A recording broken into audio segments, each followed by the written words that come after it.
पतोया मारे बोटी ससुर के छोरा रोटी, देवे सास के बैंगन में सुरवा डाल के, देवे सास के बैंगन में सुरवा डाल के,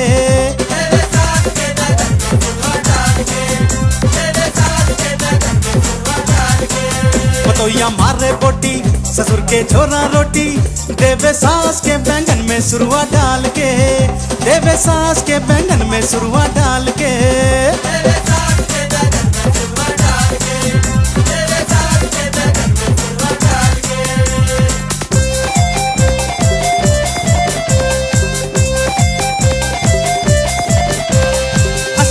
के बुढ़वा बालम लाए नार नवेली, कोई जिसको समझ न पावे वो है एक पहेली। अरे भीतर से जवान है क्या समझा।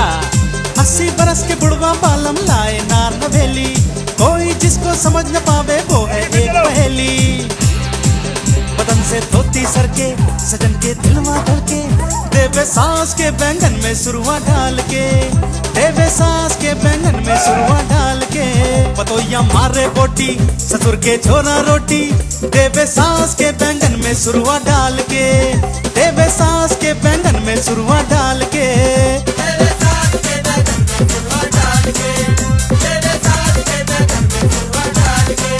पतोया मारे बोटी ससुर के छोरा रोटी, देवे सास के बैंगन में सुरवा डाल के, देवे सास के बैंगन में सुरवा डाल के।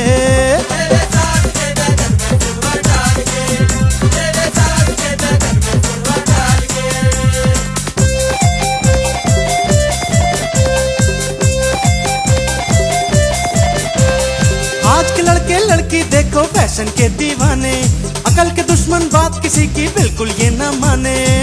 ये कलयुग का असर है, हम जानते हैं। आज के लड़के लड़की देखो फैशन के दीवाने, अकल के दुश्मन बात किसी की बिल्कुल ये न माने।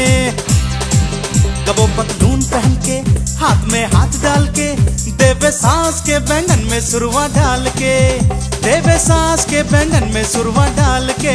पतोया मारे बोटी ससुर के छोरा रोटी, देवे सास के बैंगन में सुरवा डाल के, देवे सास के बैंगन में सुरवा डाल के।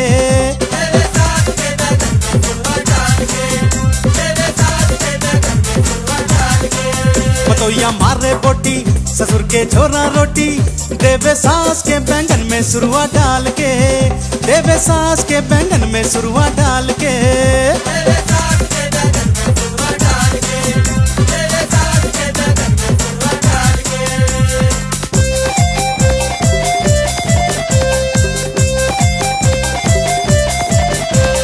बेटा करे गुमान बाप के सोजा जब भी आवे, उल्टे चोर कुतवाल के डांटे बात सही दर्शावे।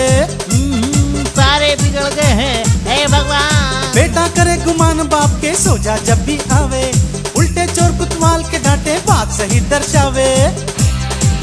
बाप के कुछ ना जाने उनके कहना ना माने, देवे सास के बैंगन में सुरवा डाल के, देवे सास के बैंगन में सुरवा डाल के।